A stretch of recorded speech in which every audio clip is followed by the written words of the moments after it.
No meio da noite gelada, enquanto o vento cortante assobiava entre os pinheiros cobertos de geada, uma frase ecoou como uma sentença na mente de uma mulher desamparada. Você assinou a doação, querida. Esse apartamento agora é nosso. As palavras arrastadas de um filho bêbado, cuja mãe, uma professora acolhida por piedade após ser abandonada pela família, nem sequer suspeitava do monstro que havia criado, foram a gota d'água. Sem alternativas, ela fugiu para um vilarejo perdido no mapa, onde, durante uma nevascada implacável, encontrou um homem à beira da morte. Um eremita de rosto desfigurado por cicatrizes profundas, cujos olhos ainda guardavam um brilho de resistência sob a máscara de gelo que lhe cobria a barba e as sobrancelhas. Mas antes de mergulharmos nessa história de sobrevivência e segredos enterrados, permita-se uma pausa. De qual canto do mundo você nos observa enquanto essas palavras ganham vida? Acompanhe agora o relato de um fevereiro cruel na taiga de Voloda, onde o inverno não é apenas uma estação, mas um teste de endurance contra a natureza. O ar congela em cristais tão finos que parecem estalar como vidro ao menor movimento. As árvores, aprisionadas em camadas espessas de gelo, permanecem imóveis como sentinelas petrificadas.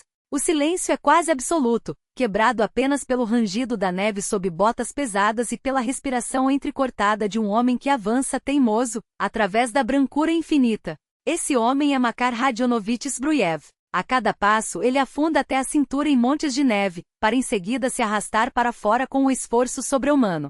Seu único escudo contra o frio cortante é um casaco de pele de carneiro, encharcado e pesado pelo gelo que se forma em suas bordas. O gorro de tricô, agora uma crosta congelada, já não aquece mais. Barba e sobrancelhas transformaram-se em estalactites brancas, dando-lhe a aparência de um espírito ancestral da floresta. Ele escuta. A calma enganosa esconde uma ameaça. Atrás dele, homens avançam com passos firmes, para quem sua existência é apenas um obstáculo a ser removido. Homens cujas mãos ainda conservam o calor do sangue alheio. Uma única ideia martela em sua mente, sincronizada com os batimentos acelerados do coração. Não pare. Nunca pare. Makar recorda com nitidez os eventos da noite anterior. A escotilha escondida no porão, construída 15 anos atrás não por medo, mas por um meticuloso instinto de engenheiro, tornou-se sua salvação. Quando a porta da cabana foi arrombada a pontapés e botas pesadas ressoaram sobre o chão de madeira, ele já deslizava por um túnel estreito, cavado em direção a um barranco a 50 metros dali.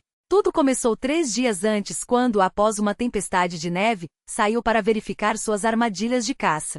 Debaixo da raiz retorcida de um cedro centenário, derrubado por ventos furiosos, algo chamou sua atenção, um brilho metálico. Ao remover a neve, descobriu um embrulho engordurado contendo um maço de notas e um pendrive envolto em plástico. O que não é seu não mexa, ensinou-lhe o pai. Mas a curiosidade foi mais forte.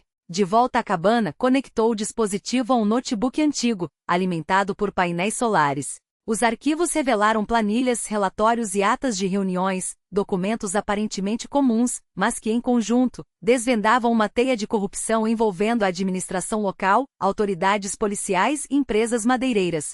Decidiu devolver tudo ao esconderijo na manhã seguinte, mas não teve tempo. Eles chegaram à noite. As lembranças queimam mais que o gelo. Um jovem de rosto ensanguentado sendo arrastado pela neve por 2 homens robustos. Uma voz rouca, fala onde escondeu. Silêncio, interrompido apenas por gemidos abafados. Um tiro. Depois, um vazio ainda mais aterrador. Makar se esconde atrás de um monte de neve, mas um passo em falso trai. Em instantes, está amarrado a uma cadeira dentro de sua própria cabana, enfrentando um homem de rosto bem cuidado, vestindo um casaco caro, um contraste grotesco naquele ambiente rústico. Onde estão os documentos, eremita? Pergunta o estranho, com um tom que não admite negociação. Quais documentos? Responde Makar, a voz áspera. Um soco no estômago rouba seu fôlego. Não finja. Sabemos que encontrou o esconderijo. Onde está o pendrive? E o dinheiro? Não peguei nada. Outro golpe. O tempo está acabando. Logo amanhece. Ou você nos diz onde está, ou segue o caminho daquele rapaz. Só que, diferentemente dele, você terá tempo para se arrepender de cada erro. Eles o deixam trancado no frio, enquanto discutem do lado de fora, celebrando ao encontrar suas reservas de aguardente caseira. Na escuridão, Makar se contorce como um verme até alcançar um alçapão dissimulado no chão. Anos de solidão o tornaram ágil apesar da idade. Seus músculos, embora cobertos por uma pele enrugada, são duros como cabos de aço. O cadeado antigo cede e ele mergulha no túnel subterrâneo. Quando emerge cego pela claridade repentina, não hesita, corre em direção ao coração da taiga sem olhar para trás. Como tudo mudou, reflete, enquanto força as pernas a vencer mais um monte de neve. 20 anos atrás era outro homem, um engenheiro respeitado em uma empresa de defesa, coautor de um sistema de orientação ainda imbatível. Uma vida confortável em uma cidade fechada, apartamento espaçoso, uma esposa deslumbrante e Dúnia, sua filha, o sol de seus dias. Até que tudo desabou. Desculpe, Makar, mas não aguento mais, a voz de Larissa ainda ressoa em sua memória. Essa vida não é para mim. Uma cidade trancada, seus segredos eternos. Estou sufocando. Ele tentou argumentar, desesperado. Podemos encontrar uma saída. Que tal férias? Mudar de ar? Mas ela não olhava nos seus olhos. Conheci alguém. Alguém que pode me dar uma vida diferente. E Dúnia? Ela virá comigo. Uma criança precisa da mãe. Naquele dia, bebeu até perder a consciência. Uma semana depois, pediu demissão. Antes, foi até o chefe e confessou: não consigo mais. Tenho medo de errar. E um erro aqui. O superior entendeu. Até ajudou a garantir uma aposentadoria por tempo de serviço. Makar havia dedicado 25 anos àquela vida. Passou quase um ano procurando por elas. Descobriu que haviam se mudado, que Larissa trocara de parceiro, que viviam em um alojamento precário. Até que um incêndio ceifou 12 vidas, entre elas, a de sua ex-mulher e da filha. Foi então que decidiu desaparecer. Comprou por quase nada uma cabana abandonada no meio da taiga de Voloda e apagou seu próprio rastro. 15 anos de isolamento o transformaram. Aprendeu a viver no presente, a agradecer pela luz de cada amanhecer e a não pedir nada à sorte além do silêncio. Suas mãos, antes acostumadas a deslizar sobre papel milimetrado e réguas de cálculo, agora sabiam partir lenha, esfolar presas e tecer cestas de vime, que trocava esporadicamente na vila mais próxima por sal, fósforos e outros suprimentos básicos. Mas sua maior lição foi ouvir a floresta. Na primavera, identificava o dia exato do degelo pelo estalo característico do gelo no rio. No verão, previa o tempo pela trajetória dos andorinhões. No outono, localizava cogumelos antes mesmo que brotassem, observando sutis mudanças na coloração das folhas. No inverno, distinguia dezenas de tons de branco e decifrava a linguagem da neve. Os animais linces, ursos, raposas, coelhos, lobos e alces, o aceitaram não como uma ameaça, mas como um vizinho com quem era possível conviver. Só dos humanos ele fugia como da peste. As pernas já não respondem. Makar cai de joelhos, mas se força a levantar. À frente, apenas o vazio branco, infinito. O pôr do sol tingiu a neve de um vermelho sangrento como um presságio. Não vou conseguir, compreende, mas continua avançando, agora por instinto, apenas movendo os pés. De repente suas narinas captam um cheiro. Fraco, quase imperceptível, fumaça. Ergue a cabeça e fareja o ar como um animal acossado. Um animal. Não, não há engano. Moradia humana. E não apenas fumaça, misturado a ela, um aroma suave de pão fresco assado. O faro apurado, aguçado por anos de sobrevivência na taiga, indica a direção. Makar vira à esquerda e, juntando as últimas forças, acelera o passo. A natureza, como se quisesse testá-lo até o limite, lança uma nevascainha. Ainda leve, mas suficiente para cuspir cristais de neve no rosto, apagar rastros e confundir a orientação. Mentes, não me levarás, murmura com os lábios ressecados, recordando o ditado preferido do pai. Os crepúsculos espessos envolvem a floresta, mas entre os troncos um clarão tremula. Não é miragem nem ilusão, é luz quente e real, vindo da janela de uma casa de aldeia. Os últimos metros são os mais difíceis. Ele praticamente se arrasta até a clareira e vê diante de si uma sólida casa de troncos com janelas iluminadas. Da chaminé sobe uma fumaça sinuosa, depositando flocos fofos no telhado coberto de neve.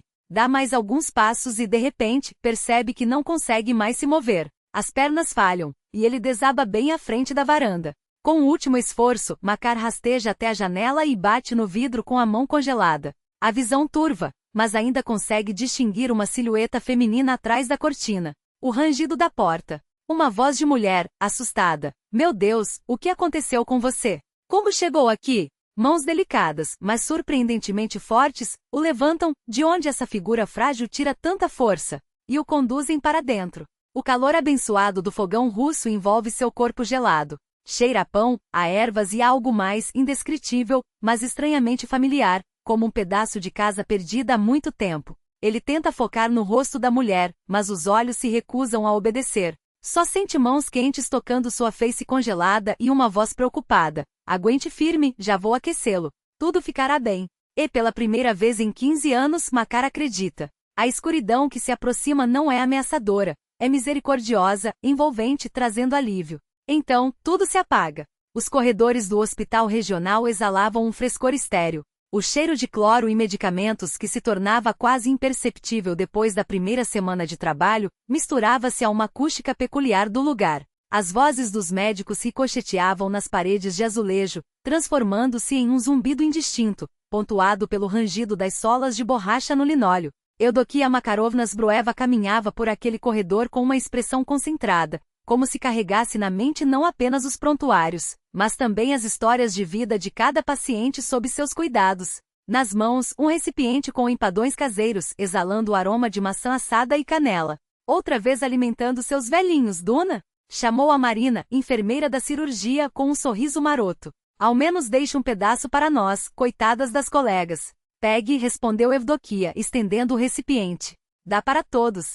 Brincadeira, brincadeira, acenou Marina com a mão.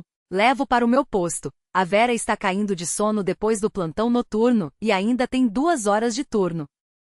Evdokia assentiu e seguiu adiante. Em 6 anos no setor de reabilitação, havia decorado não só os diagnósticos de seus pacientes, mas também suas vidas, os medos, as manias, as ausências. Entre eles, o octogenário Ivan Semyonovich Krutikov, ex-tanquista, ocupava um lugar especial em seu coração.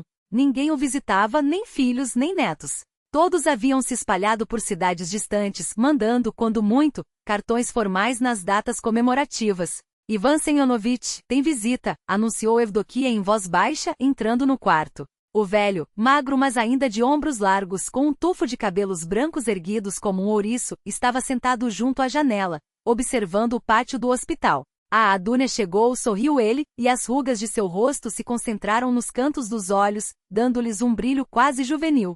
O que trouxe de bom hoje? Empadões de maçã, colocou o recipiente na mesinha ao lado da cama. E aqui, um chá de ervas para a pressão. Prepare como ensinei, 5 minutos, nem um segundo a mais. Assim guarda todo o aroma. O velho estreitou os olhos, astuto. Você trata todos os pacientes assim, ou sou especial? Todos são especiais, sentou-se na beirada da cama. Mas você, Ivan Semyonovich, é especialmente especial. Meu avô também foi tanquista, como o senhor. Só que não voltou. Passaram quase 1 hora conversando. Evdokia ouviu as memórias do velho sobre a guerra, a vida pós-conflito, a casa que construíra com as próprias mãos, a esposa que amara incondicionalmente por 52 anos até sua morte. Enquanto falavam, ela o ajudou com os exercícios diários de reabilitação após o AVC, trocou os lençóis da cama e escutou as queixas sobre a jovem médica que faz tudo pelo livro, mas não põe a alma. Ao se despedir, Ivan Semyonovich murmurou: Você, Dunia, é diferente. É como um raio de sol nestas paredes frias do governo. Poucos assim hoje em dia. Ela apenas sorriu em resposta e fechou a porta com suavidade. Evdokia Makarovna, telefone, chamou a enfermeira-chefe. O diretor quer vê-la com urgência. A plataforma da estação estava quase deserta. Do vagão desceram apenas algumas pessoas. 2 homens de aparência suspeita dirigiram-se ao único táxi que aguardava junto ao prédio. Evdokia soltou o ar que nem percebera estar prendendo, mas mesmo assim resolveu esperar até que eles partissem. Escondeu-se atrás de uma barraca de jornal com as portas fechadas e tirou o telefone do bolso para tranquilizar Galina Pavlovna. Só quando o táxi desapareceu na curva da estrada é que ela finalmente se aventurou pela estrada coberta de neve que levava à aldeia. O silêncio era tão profundo que se ouvia o rangido da neve sob seus passos. As estrelas grandes e brilhantes pareciam penduradas tão baixo que dava a impressão de que bastaria esticar o braço para tocá-las. Como a memória é estranha, pensou Evdokia, avançando pela trilha nevada. Anos inteiros de sua vida haviam se apagado como se nunca tivessem existido, mas certos instantes permaneciam gravados com uma clareza dolorosa. Ela se lembrava com nitidez daquele dia em que completará 10 anos. Seu pai, Makar Radionovich, prometera voltar de uma viagem de trabalho a tempo para seu aniversário. Ela o esperara o dia todo, o nariz colado ao vidro gelado da janela até a noite cair. A mãe, nervosa, olhava o relógio a cada instante, até que, de repente, ordenou que a menina fosse dormir. Ele prometeu me trazer um urso de pelúcia, sussurrou a pequena Dunia, o maior que já vi. Mas o pai não apareceu naquela noite. 3 dias depois, a mãe anunciou que partiriam para sempre com outro homem bonito, falador, que cheirava a colônia cara. Mas e o papai? Começou a protestar Dunia. Agora seu pai não tem tempo para você, cortou a mãe. Sempre escolheu o trabalho em vez da família. Que viva com seus projetos. Para a menina de 10 anos, o mundo desabou. Suas coisas foram empacotadas às pressas, os brinquedos jogados em caixas, enquanto ela permanecia sentada na cama, apertando contra o peito um coelho de pelúcia surrado, o único que não lhe tiraram. Deixe essa tranqueira, disse a mãe ao ver o coelho.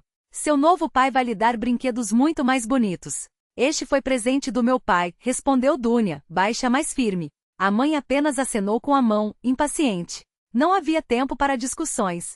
Mudarão-se para outra cidade, para um apartamento pequeno e descascado que nunca chegou a ser um lar. No início, o novo pai de fato mimou a menina com presentes, mas logo começou a se irritar com qualquer coisa. A mãe ficou nervosa, chorava com frequência, e à noite os gritos ecoavam pelo quarto deles. Uma vez, Dunia ouviu a mãe conversando com uma amiga. Ele prometeu montanhas de ouro, Larissa, mas no fim só nos deixou esta pocilga e dívidas. E bebe cada vez mais. E Macar? Ele não tentou encontrá-las?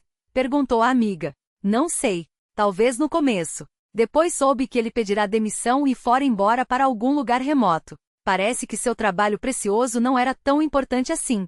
Dunia chorou naquela noite, o rosto enterrado no pelúcia desgastada do coelho. Depois, tudo piorou ainda mais rápido. O novo pai as abandonou, deixando apenas dívidas.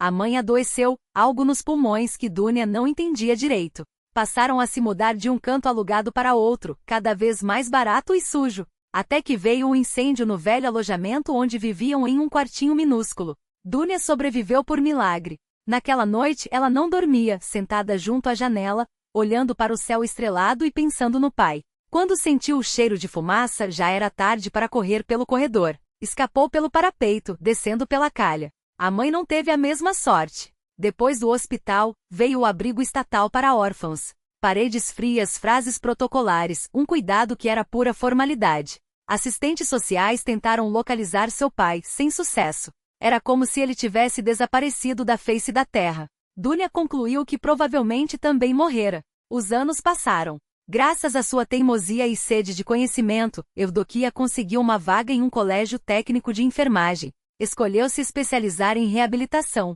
Queria ajudar as pessoas a reconquistar a vida, assim como ela própria tivera que reaprender a viver. Ao se formar como órfã, recebeu um pequeno apartamento em um prédio de 5 andares na periferia. Aquele cantinho sonhado por tanto tempo, ela arrumou com carinho. Cada objeto era escolhido com cuidado, cada moeda economizada. Toalhas rendadas que ela mesma bordava às noites, um relógio de cuco antigo comprado no mercado de pulgas, vasos de gerânio na janela. Tudo aquilo criava a ilusão de um lar, algo que lhe faltara desde a infância. O trabalho no hospital, embora não fosse o mais bem pago nem o mais prestigiado, lhe trazia satisfação. Evdokia via como seu cuidado e profissionalismo ajudavam os pacientes não apenas a recuperar funções físicas, mas a redescobrir o gosto pela vida. Até que veio aquele encontro fatídico que virou sua existência de cabeça para baixo. A casa de campo, presente de Galina Pavlovna, tornou-se seu verdadeiro refúgio. Velha, com a lareira rachada e assoalho que rende, mas ali ela se sentia protegida.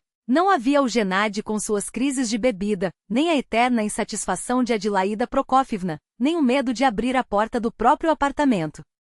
Naquela noite de fevereiro, o silêncio era quase palpável. A lareira, bem alimentada, irradiava calor. O cheiro de pães de centeio recém-assados enchia a casa. Evdokia sovava mais uma porção de massa. No dia seguinte, prometera levar guloseimas para os colegas da enfermaria e alguns pacientes. A receita de Galina Pavlovna faz milagres, pensava, enquanto dividia a massa elástica. Aqueles pães, como remédios, elevavam o ânimo melhor que qualquer comprimido. Seus pensamentos fluíam sem rumo, a proposta do diretor para um novo projeto, os homens estranhos no trem, lembranças da infância, a incerteza em relação ao futuro. Tudo se misturava como ingredientes na tigela, formando um todo, sua vida feita de provações, mas também de pequenas alegrias. É curioso, refletiu Evdokia, colocando os pães na assadeira. Apesar de tudo, ainda acredito nas pessoas, em sua bondade, em sua capacidade de mudar. Talvez seja ingênuo, mas sem essa fé, como viver? Lembrou-se do brilho nos olhos de Ivan Semyonovitch quando ela lhe levava os pães caseiros, do sorriso de Galina Pavlovna ao lhe oferecer aquela casa como abrigo, da gentileza dos velhinhos vizinhos que lhe traziam leite, mel, cogumelos salgados e contavam histórias da aldeia. De repente, um bater violento na janela a fez estremecer. A assadeira escorregou de suas mãos, e os pães espalharam-se pelo chão. O barulho se repetiu, insistente e desesperado. Seu primeiro pensamento, Gennady a encontrou. Bêbado furioso, capaz de qualquer coisa. Evdokia ficou paralisada, ouvidos atentos. Lá fora a ventania uivava, mais forte com a chegada da noite. Será só um galho batendo? Não. O som voltou, inconfundível. Era uma mão humana. Aproximou-se da janela com cautela e afastou levemente a cortina. Na penumbra projetada pela luz interna, distinguia a silhueta encurvada de um homem coberto de neve. O rosto indistinto, mas a postura deixava claro, estava no limite das forças. Gennady não batia. Ele arrombava a porta, passou-lhe pela cabeça. Apesar do medo, não podia deixar alguém congelar ali fora. Abriu a porta e saiu para a varanda. Quem está aí? Precisa de ajuda? A figura na neve mexeu-se. O homem levantou a cabeça, e sob a luz que vinha da casa, Evdokia viu um rosto barbudo, exausto, de um estranho. E no entanto havia algo naquele rosto que lhe parecia estranhamente familiar. Ajude-me, arfou o homem, antes de desmaiar aos seus pés. Havia momentos em que a vida, com todas as suas dificuldades, parecia se dissolver numa luz suave, como sombras que se desvanecem ao amanhecer. A pequena igreja da Intercessão da Santíssima Mãe de Deus ficava afastada das ruas principais da cidade, quase na periferia. Feita de madeira com uma única cúpula pintada de azul claro, lembrava as ilustrações dos livros infantis que Evdokia folheava quando criança, acolhedora, quase brincalhona, como uma casinha de bonecas transfigurada em templo. Era um domingo como qualquer outro. Vestida com um simples vestido azul e um lenço claro na cabeça, Evdokia permanecia entre os fiéis ouvindo a liturgia. Nas mãos segurava com cuidado uma pequena iconografia de São Nicolau, o taumaturgo, enquadrada em prata escurecida pelo tempo. Era a única relíquia familiar que sobrevivera ao incêndio que consumira sua casa anos antes. Diante da imagem uma vela tremeluzia, e os reflexos da chama dançavam sobre o metal, como se o santo, ali aprisionado em tinta e madeira, ganhasse vida por um instante. Quando a maioria dos fiéis já se retirava e apenas alguns poucos permaneciam no pátio da igreja, conversando em voz baixa, uma mulher idosa aproximou-se de Evdokia. Alta, ereta, com os cabelos grisalhos impecavelmente penteados e uma postura que denotava o hábito de ser notada, ela trazia consigo uma aura de quem já viverá muito e não se deixará abater. Sua voz, macia mas com um leve rouco de quem falará demais ao longo dos anos, quebrou o silêncio. Peço desculpas pela intrusão, disse, inclinando-se levemente para observar a ícone nas mãos de Evdokia. Não pude deixar de notar sua relíquia. É uma peça raríssima, um trabalho de mestre. Evdokia sorriu, lisonjeada pelo interesse. Era a primeira vez que alguém, além dela, reconhecia o valor daquilo que restara de seu passado. Pertenceu ao meu pai, respondeu, acariciando a moldura com os dedos. Uma das poucas coisas que o fogo poupou. A mulher estreitou os olhos, examinando os traços da pintura com atenção de quem entende do assunto. Vejo que é uma ícone na pisanaia, pintada segundo a tradição, comentou. Meu falecido marido, P. restaurava ícones na lavra da Santíssima Trindade e São Sérgio. Ele sempre dizia que as verdadeiras relíquias emanam uma luz que nenhum tempo apaga. Havia algo em Aida Prokofyevna, assim se apresentou, que inspirava confiança. Talvez fosse a sinceridade com que olhava para a imagem sagrada, ou a dignidade tranquila com que se portava. Sem perceber, Evdokia viu-se envolvida numa conversa pausada, enquanto caminhavam pela alameda que levava da igreja ao ponto de ônibus. Me chamo Aida Prokofyevna Tverduklebova, disse a mulher, ajustando a bolsa no braço. Durante anos, lecionei geografia numa escola. Daquela época soviética em que o professor não era apenas um transmissor de conteúdos, mas um guia, um educador de almas. Evdokia retribuiu com seu nome e contou que trabalhava como enfermeira no hospital da cidade. Uma profissão nobre, aprovou Aida Prokofyevna, balançando a cabeça.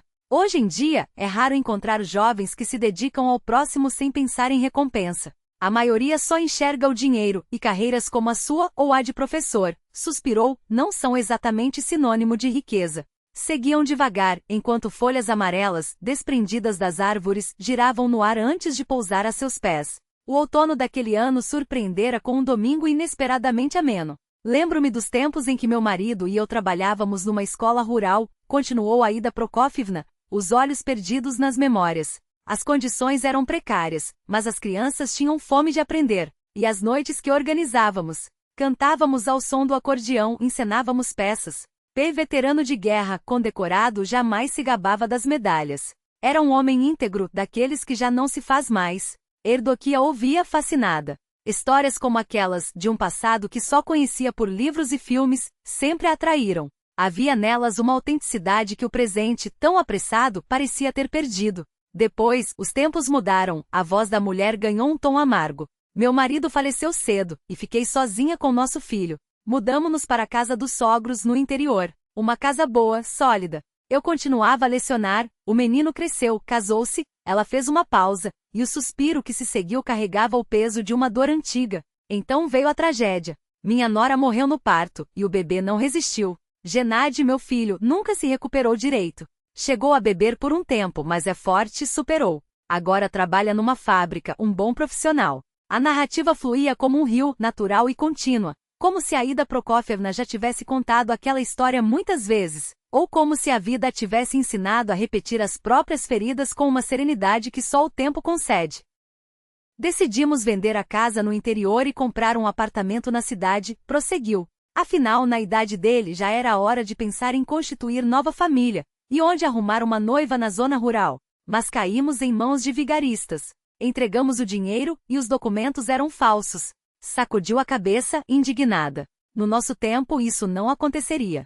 Hoje, a polícia registra a ocorrência e... aguarde. Mas onde esperar? A casa já foi vendida. Vivemos agora num apartamento alugado, e o dinheiro está acabando. Gennady trabalha, mas o salário mal dá para as despesas, quanto mais para o aluguel. Quando a conversa chegou ao fim, Eudoquia soube que os Sverdruklebo estavam à beira de ficarem sem teto. O proprietário exigia o pagamento e não havia de onde tirá-lo. Que Gennady era um homem sério, trabalhador, embora reservado depois de tudo o que sofrerá. Que Aida Prokofyevna, apesar da idade e das dores nas pernas, sequela dos anos a pé, percorrendo estradas de terra para levar educação a aldeias distantes, não se conformava em depender dos outros. Não se preocupe, disse a mulher, erguendo o queixo com dignidade. Deus não abandona os seus. E como se o próprio destino quisesse confirmar suas palavras, acrescentou. Hoje vim à igreja pedir ajuda e encontrei você, uma moça tão bondosa. Eudoquia olhou para aquela mulher que, apesar de todas as provações, mantinha-se ereta e serena,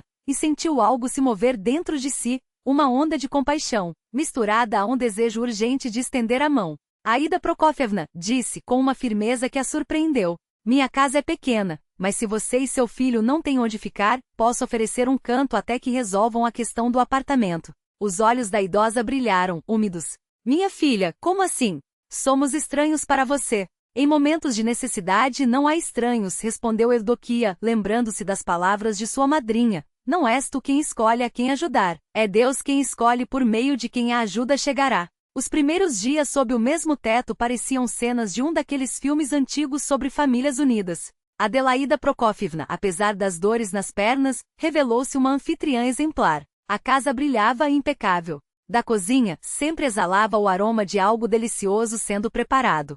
Eudoquia, Deca, filhinha, experimente meus pirogui de repolho, dizia, servindo outra de suas criações culinárias. É a receita da minha avó, dos tempos pré-revolucionários. Gennady, o filho, aparecia raramente. Seu trabalho na fábrica o mantinha ocupado do amanhecer ao anoitecer. Alto, de ombros largos, cabelos curtos e um olhar pesado, era um homem de poucas palavras, mas educado. Cumprimentava, agradecia pela comida, às vezes trazia pequenas lembranças, um pacote de balas, uma garrafa de vinho simples, um maço de salsa fresca. À noite, Aida Prokofyevna abria álbuns de fotografias desbotadas. Ali estava ela, jovem professora entre colegas. Ali o coral escolar que regerá. Ali uma excursão com alunos. E ali apontava com orgulho, P em uniforme militar condecorado. Um herói, dizia, acariciando a imagem. Depois da guerra, trabalhou no museu da escola, ensinando as crianças a amar a pátria. Eudoquia observava aquelas fotos e sentia um calor estranho, como se tocasse uma história familiar que nunca tivera. Era como se, através daquelas imagens, preenchesse um vazio que sempre carregara consigo. Com certeza, onde quer que vocês morem, vão transformar o lugar no museu, brincou, sorrindo. É claro, Deca, respondeu Aida Prokofyevna com carinho. Afinal, não podemos. Não vamos te constranger para sempre, repetia Aida com um sorriso que já não parecia tão sincero. Quando Gennady juntar um pouco mais de dinheiro, vamos arrumar nosso próprio cantinho. E você é nosso solzinho, nunca será esquecida. Vamos te visitar, pode crer. Mas as mudanças começaram de forma tão sutil quanto os primeiros sintomas de uma doença. Fadiga que se atribui ao cansaço, mal-estar que se culpa no clima. Gennady passou a chegar mais cedo e nunca sozinho. Trazia consigo homens de constituição robusta, com olhares pesados e mãos calejadas. Instalavam-se na cozinha, abriam garrafas, exalavam fumaça pela fresta da janela. Os rapazes precisam relaxar depois do trabalho, justificava Aida, como se o incômodo de Evdokia fosse um capricho infantil. Você entende, não é? Trabalho braçal exige seu tipo de compensação. Até que numa noite, Evdokia voltou do plantão mais tarde que o habitual. O ar na sala estava denso de fumaça, e da cozinha ecoava música alta. Gennady e 2 de seus amigos ocupavam a mesa, rodeados por garrafas vazias e pratos com restos de comida. Eis que chega a dona da casa, anunciou Gennady, e foi na voz dele que Evdokia ouviu pela primeira vez algo que nunca havia notado antes, um tom de posse, uma ironia que soava como desafio. Junte-se a nós, bonita. Ela tentou recusar com educação, alegando exaustão, mas Gennady segurou seu pulso com força inesperada e puxou-a para perto da mesa. Chega de frescura. A gente tá aqui, aliás, brindando a sua saúde. O cheiro de vodka misturado a algo ácido e desagradável invadia suas narinas. Seus olhos brilhavam com um fulgor febril, quase doentio. Solte-me, por favor, disse Evdokia, arrancando o braço com firmeza. Estou realmente cansada e quero descansar. Deixa a moça, Gena, interveio um dos amigos, observando a cena com um misto de tédio e desconforto. Vê se não tá afim. Ah, para com isso, riu Gennady com um riso que não tinha nada de alegre. A gente não é estranho aqui, não é, mãe? Ele a segurou pelo ombro desta vez, puxando-a contra si, enquanto sua mão deslizava pelas costas de Evdokia, descendo mais abaixo. Você nos acolheu que nem família. Agora seja hospitaleira. Tire as mãos de mim, ordenou Evdokia, empurrando com uma força que a surpreendeu. Imediatamente, o silêncio que se instalou foi cortante. Gennady levantou-se devagar, pairando sobre ela como uma sombra ameaçadora. Em seus olhos, algo escuro e perigoso relampejou, algo que fez o estômago de Evdokia se contrair de medo. Dura, hein? Sibilou ele com uma calma que era pior que um grito.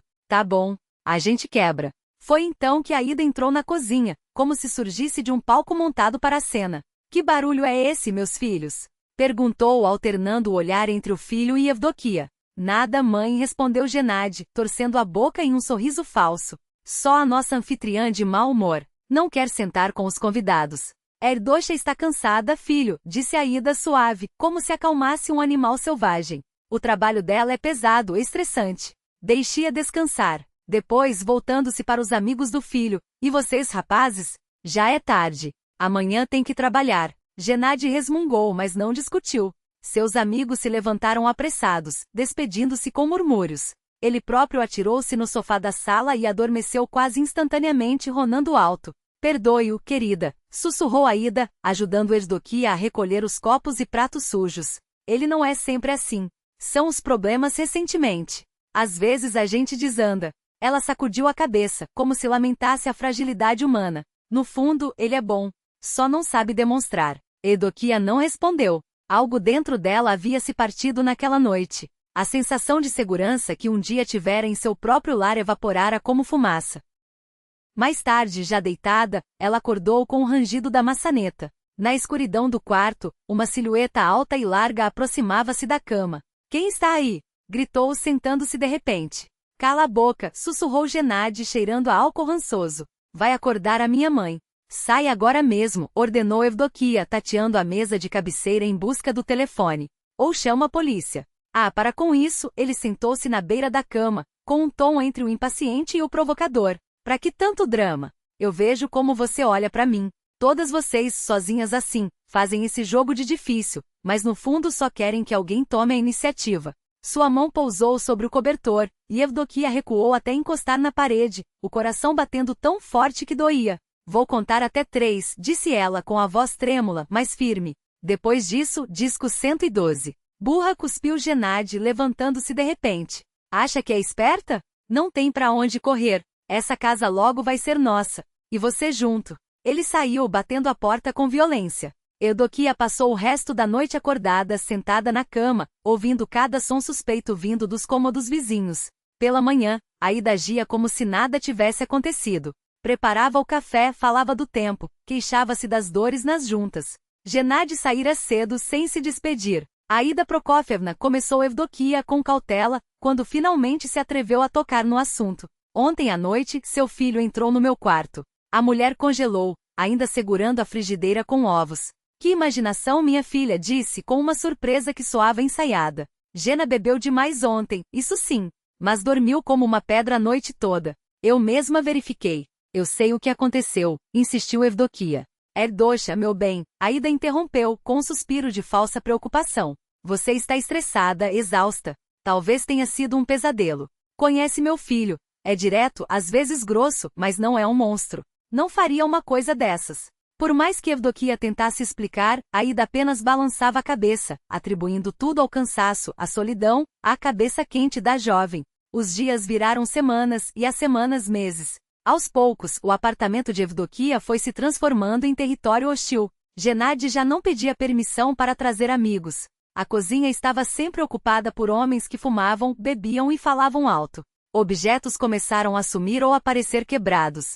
Alguém revirava suas gavetas quando ela estava no trabalho. Até que finalmente Evdokia reuniu coragem para uma conversa séria. Entendo que vocês estão passando por dificuldades, mas assim não dá mais, disse, sentada à mesa da cozinha, enquanto Aida servia chá como se nada estivesse errado.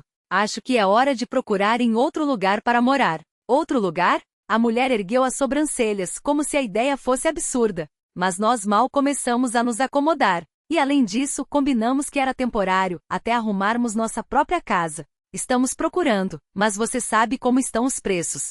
Já se passaram 4 meses, cortou Evdokia com firmeza. E a situação está insustentável. Seu filho se permite atitudes que não posso tolerar. Que atitudes? A voz de Aida ganhou um tom metálico, cortante. Ele pode não ser perfeito, mas é meu filho. E não cabe a você julgá-lo, depois de tudo que fizemos por você. O que vocês fizeram por mim? Evdokia sentiu-se perdida.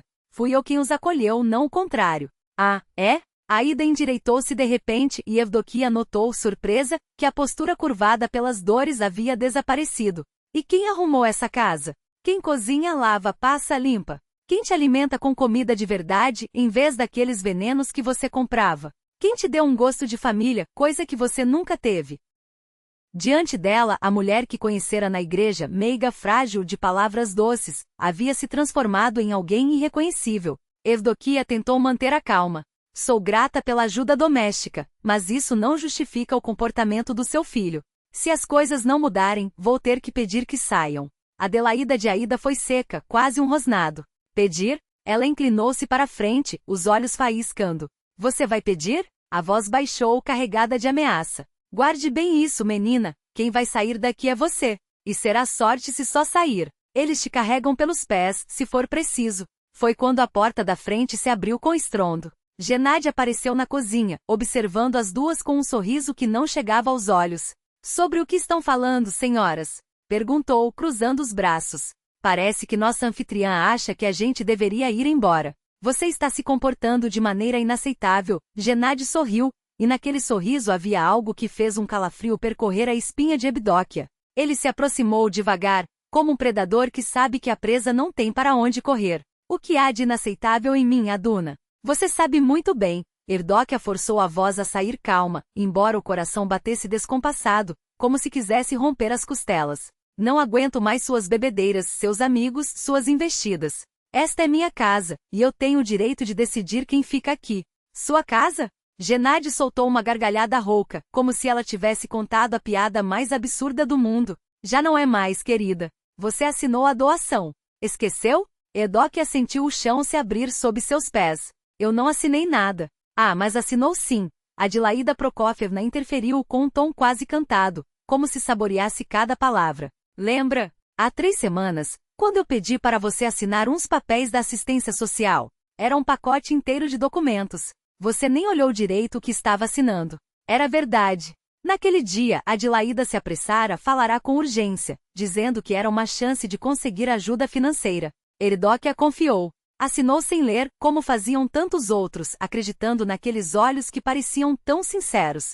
Isso é fraude, Evdokia exalou, as mãos tremendo. Vou à polícia. Vai, Gennady encolheu os ombros, como se ela tivesse anunciado que iria comprar pão. Só não se esqueça, tenho 3 testemunhas que juram que você nos doou o apartamento voluntariamente em gratidão pela nossa preocupação com você. Ele fez uma pausa, como se degustasse o momento. Ah, e tenho mais uma coisa para mostrar. Tirou o celular do bolso e exibiu uma foto, Evdokia de costas, colocando algo na bolsa diante de um armário de medicamentos do hospital. Lembra? Eram os vitaminas para o Ivan Semyonovich. Mas na foto não dá para ver isso, não é? Só se vê uma enfermeira roubando. Evdokia olhava para ele, incrédula, como se as palavras não fizessem sentido, como se o mundo tivesse se invertido de repente. Por quê? Foi tudo que conseguiu dizer, a voz quebrada. Por que vocês estão fazendo isso comigo? Nada pessoal, querida, Gennady deu de ombros. Só negócios. E a propósito, a partir de amanhã, você vai nos entregar seu salário. Por gentileza de deixarmos você morar aqui. Ele se aproximou ainda mais, os dedos duros como garras segurando seu queixo, forçando-o a encará-lo. E nem pense em polícia ou em reclamar para os vizinhos. Senão vai se arrepender. Seus olhos eram 2 blocos de gelo. Cumpri 3 penas, menina. Acredite, sei como fazer uma pessoa querer morrer.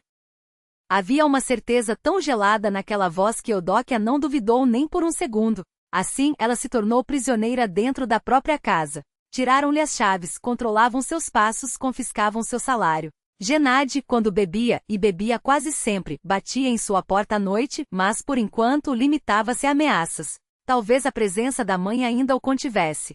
Adelaída, por sua vez, não escondia mais seu verdadeiro rosto, uma mulher dura, calculista, acostumada a conseguir o que queria, custasse o que custasse. Agora, ela investigava metódica e friamente a vida de Evdokia, suas finanças, seus contatos, cada detalhe do trabalho. Evdokia continuava indo ao hospital. Era seu único fôlego de liberdade. Mas até ali o medo a acompanhava. Medo de voltar para casa. Medo de que um dia Gennady cumprisse suas promessas. Medo pela própria vida. Parecia não haver saída. Mas o destino silencioso e imprevisível já tecia um novo rumo para a história de Evdokia. Um rumo que começaria com o aparecimento de uma mulher idosa, de olhos bondosos e uma história de vida que desafiava o tempo. As paredes dos hospitais guardam uma estranha dualidade. Para alguns, são o último refúgio, para outros, o ponto de partida para uma nova vida. Evdokia sempre enxergara ali um cruzamento de destinos, onde as pessoas revisitavam suas escolhas. Mas o que ela compreendia agora com amargura era outra verdade. Às vezes, aquelas paredes são o único abrigo contra um mundo que te traiu. Ela arrumava a cama na enfermaria 13 quando Galina Pavlovna Svetlishainaya, de 75 anos, observava-a com atenção. A idosa fora levada à UTI uma semana antes, após um infarto massivo. Os médicos não davam esperanças, mas, contra todas as probabilidades, ela se recuperara e agora convalescia no setor onde Evdokia trabalhava. Você está especialmente triste hoje, moça, Galina Pavlovna falou baixo, enquanto Evdokia alisava as rugas do lençol com uma meticulosidade que parecia querer domar o caos dentro de si. Não. Está tudo bem, Evdokia forçou um sorriso, sem erguer os olhos. Só não dormi direito.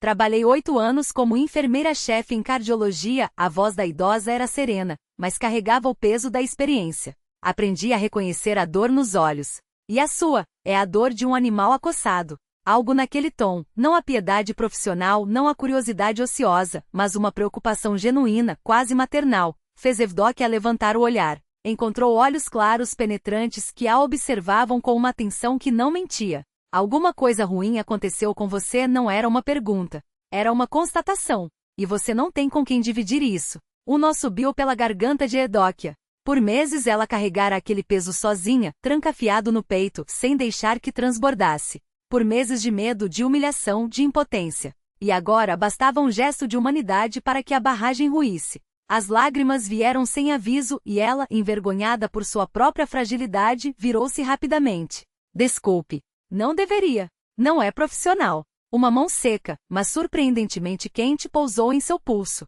Senti aqui, filha, Galina Pavlovna indicou à beira da cama. Sabe, há momentos na vida em que o profissionalismo não é o mais importante. O importante é permanecer humano. E então Evdokia começou a falar. Primeiro, entrecortado, com pausas longas e olhares furtivos para a porta. Depois, como um rio que rompe a represa, desabafou tudo. O encontro na igreja, a compaixão que a levará a um gesto impulsivo, a transformação lenta dos hóspedes em carcereiros, o medo que agora a consumia, as noites em claro, o desespero mudo. Galina Pavlovna ouviu em silêncio. Seu rosto, sulcado por rugas profundas, mantinha uma calma surpreendente. Só os olhos traíam a tempestade interior, ora cheios de tristeza, ora de uma fúria contida. Nem na polícia me atrevo a ir, terminou Evdokia. O Gennady tem contatos lá, e não tenho provas. E aquela foto? A do roubo? Galina Pavlovna perguntou quando a jovem emudeceu. Faz quase 6 meses, Evdokia engoliu em seco. No começo, achei que eles iam embora logo. Depois, pensei que conseguiria convencê-los. Agora, só tenho medo. Medo de voltar para casa todos os dias. Só que não é mais sua casa, Galina Pavlovna murmurou. Não depois da doação.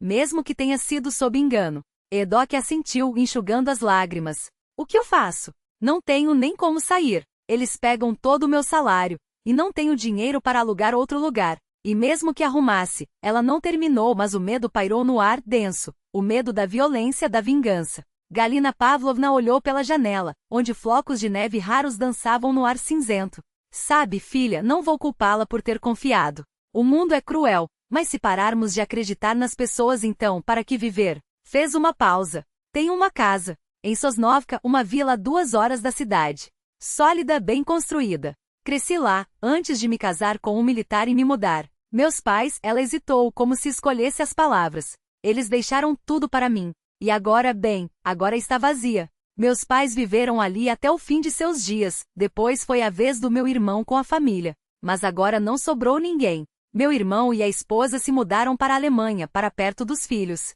A casa está vazia. Uma vez por ano vou até lá. Acendo o fogão, tiro o pó, vejo como estão as coisas. Seria uma pena deixá-la se perder. 4 gerações da nossa família cresceram entre aquelas paredes. Evdokia não ousava pronunciar em voz alta o que parecia impossível. A senhora está me oferecendo isso?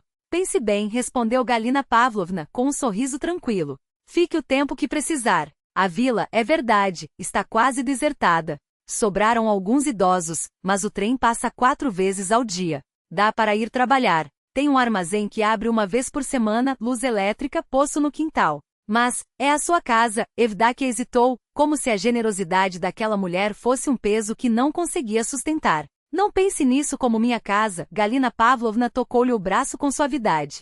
Pense nisso como sua chance. Às vezes precisamos perder algo pequeno para não perder tudo. Seu apartamento já se foi, mas você vale muito mais. Não deixe que tirem sua vida, sua dignidade, sua esperança. Evdokia olhava para aquela mulher, que havia acabado de sofrer um infarto, mas falava com uma clareza e uma força que faziam as dúvidas se dissiparem como neblina ao sol. Tenho medo de que ele me encontre, confessou baixinho. Galina Pavlovna deu uma risada seca. Em um lugar desses? Esta vila nem aparece em todos os mapas. E quem iria contar a ele? A voz ficou mais firme, quase urgente. Você precisa desaparecer sem deixar rastros. Leve apenas o essencial, documentos, nada mais. No dia da minha alta não volte para casa. Venha direto comigo. Ainda ficarei uma semana no hospital, tempo suficiente para se preparar. O plano soava ao mesmo tempo absurdo e como a única saída possível. Dentro de Evdokia, esmagada pelo medo e pela humilhação, algo frágil, a esperança, começava a se erguer, trêmulo. Obrigada, sussurrou, apertando a mão enrugada da mulher. Não sei o que fiz para merecer tanta bondade. Foi você mesma quem a mereceu, respondeu Galina Pavlovna simples. As enfermeiras me contaram como você cuida dos pacientes. E a bondade sempre volta, só que às vezes por caminhos que não esperamos.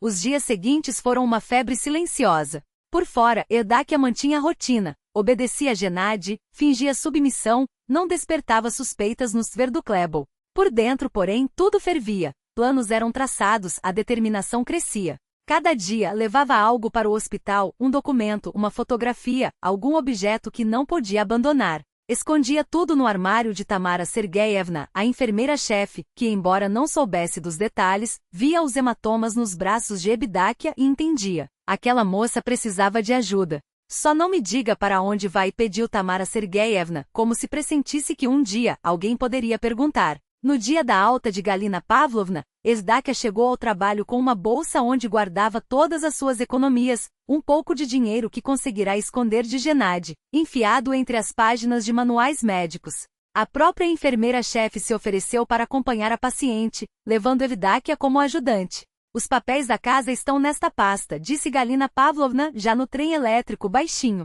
Tem uma procuração em seu nome, para você poder cuidar de tudo. E as chaves dei aos meus netos. Eles vão lá no verão, às vezes, mas é raro. Durante toda a viagem até Sosnovka, Evdakia não conseguia se livrar da sensação de que era perseguida. A cada parada, estremecia, imaginando que Gennady poderia entrar no vagão. Encolhia-se no banco quando homens passavam pelo corredor. Não tenha medo, filha, murmurava Galina Pavlovna, cobrindo sua mão com a sua. Deus não trairá, e o lobo não comerá. O nome da vila as recebeu com silêncio e crepúsculo. Uma estrada estreita serpenteando entre casas cobertas de neve, parecia um caminho de conto de fadas em uma floresta encantada. A maioria das janelas estava escura, tabuadas, abandonadas, um lembrete mudo de como as aldeias russas se esvaziam. A casa dos Svetlichky ficava à beira da vila, ao lado de um pequeno bosque robusta feita de grossas toras com uma varanda alta e ornamentos talhados nas janelas. A porta maciça, forrada por dentro com um cobertor velho para reter o calor, rangeu ao se abrir, recebendo a dona e sua hóspede. Pronto, disse Galina Pavlovna, acendendo uma lâmpada a querosene. Bem-vinda. Evdakia olhou ao redor. Por dentro, a casa era mais espaçosa do que parecia. Uma grande sala com um fogão russo ocupando quase um terço do espaço. Um armário antigo cheio de louça, uma mesa de madeira coberta com toalha plástica, duas camas em cantos opostos, forradas com colchas de retalhos. Nas paredes, fotografias em molduras, toalhas bordadas, um relógio de parede com pesos de metal. Estes são meus pais. Galina Pavlovna apontou para o retrato de um casal jovem, de expressões sérias. E esta aqui somos eu e meu irmão. Eu com 12 anos, ele com 14. Evdakia aproximou-se. Uma menina de tranças e um garoto de cabelo rebelde olhavam para a câmera com aquela solenidade peculiar das fotos antigas. E este? Perguntou, indicando a imagem de um homem idoso em uniforme militar. Meu sogro, pai do meu marido. Trouxe esta foto depois que meus pais morreram. Era um homem bom, um oficial da velha guarda. Lutou na Primeira Guerra, depois na Grande Guerra Patriótica. Meu marido tinha muito orgulho dele. Elas acenderam um fogão e a casa, há tanto tempo vazia, começou a se encher de calor e vida. Pela manhã, virá Semyon Shonionsenenche, meu vizinho, explicou Galina Pavlovna. Ele trará lenha. Já lhe telefonei do hospital. É um bom homem, ex-guarda florestal. Vai te mostrar como acender o fogão direito e ajudar com o poço. Sentadas junto ao calor das brasas, tomavam chá em xícaras antigas de porcelana e falavam sobre a vida, sobre as pessoas, sobre esperanças. Galina Pavlovna contava histórias de sua juventude, como conheceu o marido, como o acompanhou por guarnições militares, como deu à luz filhos em lugares onde nem mesmo havia hospitais decentes. A vida é como um rio, dizia a mulher idosa. Ora uma lagoa tranquila, ora corredeiras que tiram o fôlego. Mas o importante é não parar de nadar. Se parar, afunda. Naquela noite, Evdakia dormiu como uma pedra. Pela primeira vez em meses, sem medo, sem tensão, sem o tormento de esperar um bater na porta. Os dias se fundiram em semanas. Evdakia foi se adaptando à casa da aldeia, acostumando-se ao novo ritmo. O ônibus matinal até a estação, o trem elétrico para a cidade, o trabalho no hospital, a volta noturna. No início foi difícil, as estradas invernais, as madrugadas geladas, o retorno tardio. Mas a cada dia, sentia o medo recuar, os ombros se endireitarem, a sensação esquecida de liberdade voltava a pulsar. Os poucos vizinhos, idosos que encerravam seus dias nas casas onde nasceram, receberam-na com uma calorosa surpresa. Traziam conservas caseiras, dividiam sementes para a plantação da primavera, contavam histórias da vila e de seus moradores. Evdakia fez amizade especialmente com Babá Klava, uma senhora de 80 anos que morava 2 casas adiante. Foi ela quem ensinou a acender o fogão com um único fósforo, a assar pão sobre folhas de repolho e a conservar cogumelos para que ficassem crocantes. Galina Pavlovna voltou para a cidade, mas ligava com frequência e mandava pequenos presentes com. Os presentes chegavam pelas mãos de viajantes que passavam pela vila, sempre com um recado carinhoso de Galina Pavlovna. Com o tempo, aquela casa de madeira, antes estranha, tornou-se um refúgio para Evdakia.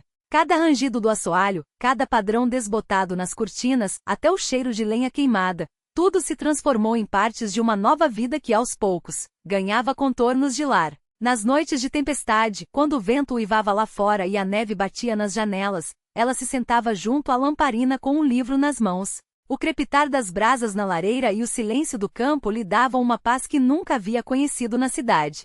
Era como se, naquele canto remoto entre florestas e neve, tivesse encontrado um pedaço de mundo que pertencia somente a ela, um lugar onde ninguém poderia invadir sua tranquilidade, onde as feridas do passado cicatrizavam devagar, sem pressa. Certa tarde, enquanto arrumava um velho cômoda que rangia a cada gaveta aberta, Eudáquia deu de cara com um álbum de desenhos amarelado pelo tempo. As páginas, cheias de rabiscos infantis, traziam anotações como Gália, 7 anos, e Gália, 9 anos, escritas com uma caligrafia trêmula e desbotada. Havia paisagens à aquarela, naturezas mortas com frutas mal proporcionais e retratos de um casal, provavelmente os pais.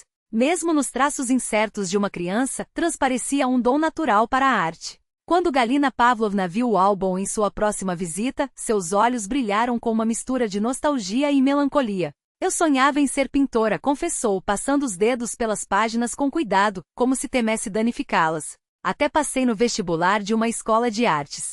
Mas então, sua voz falhou por um instante. Meu pai foi preso, minha mãe adoeceu. Tive que arrumar trabalho. A vida tomou outro rumo. Eudáquia olhou para ela com uma mistura de pena e admiração. Mas você se tornou enfermeira. Salvou incontáveis vidas. Isso não é menos importante. Galina Pavlovna sorriu, um sorriso cansado, mas sincero. É verdade. Acho que cada um tem seu caminho. E o meu, no fim das contas, me trouxe até você. Os últimos dias de fevereiro foram implacáveis. O termômetro marcava temperaturas abaixo de zero, e o vento cortante fazia a neve dançar em redemoinhos. Ao voltar do plantão, Eudáquia lutou para acender a lareira. As achas de lenha teimavam em não pegar fogo, soltando apenas fumaça e faíscas que morriam rápido. Finalmente, depois de muito soprar e remexer as brasas, as chamas ganharam força, espalhando um calor reconfortante pela casa. Ela preparou massa para tortas, amanhã levaria para os colegas da enfermaria e alguns pacientes que faziam tratamento prolongado. Amassar a farinha, sentir a textura elástica da massa entre os dedos, era quase terapêutico. Enquanto as mãos trabalhavam no piloto automático, sua mente divagava. Pensava em como tudo havia mudado naquela temporada. Perderá o apartamento, sim, mas ganhará algo muito mais valioso, uma liberdade interior que não conhecia, amigos que a acolheram sem perguntas, a sensação de pertencer a um lugar. Claro que doía lembrar daqueles anos de economia para comprar o imóvel, do suor derramado em plantões duplos. Mas Galina Pavlovna tinha razão. Às vezes é preciso perder algo pequeno para não perder tudo. Um barulho seco na janela a fez estremecer. A colher de madeira escorregou de suas mãos. O coração disparou. A primeira ideia que lhe veio foi, Gennady. De alguma forma, ele a encontrara. Perguntar aos colegas, rastrear a seu paradeiro, descobrira o endereço. O som se repetiu, insistente, quase desesperado. Eudáquia aproximou-se da janela com cautela e afastou um pouco a cortina. Na penumbra projetada pela luz interna, viu a silhueta encurvada de um homem coberto por uma camada de neve. O rosto estava oculto, mas a postura denunciava exaustão extrema. O medo e a compaixão lutavam dentro dela. E se for ele? E se for uma armadilha? Porém, a enfermeira que havia nela não podia ignorar alguém à beira de um colapso por causa do frio. Abriu a porta e saiu para a varanda. Quem está aí? Precisa de ajuda? A figura se mexeu, levantando a cabeça com dificuldade.